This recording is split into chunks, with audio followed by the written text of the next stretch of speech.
Welcome to Samba Samba. Enjoy the video. You start by creating a Telegram bot in Bot Father and copying the API token. This is your bot identity. Once done, provision a small VPS or serverless function to host the bridge. You need uptime. Then pick an SMS receive provider that offers an API and virtual numbers. That service will forward SMS to your server. You do this now so authentication, hosting, and the SMS source are ready before you wire them together. Now you build the middle. Implement your provider's webhook endpoint to accept incoming SMS JSON and parse sender, number, timestamp, and message.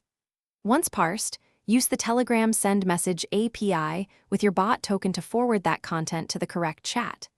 Make sure to maintain a mapping table from the virtual number to the Telegram chat ID so messages route correctly.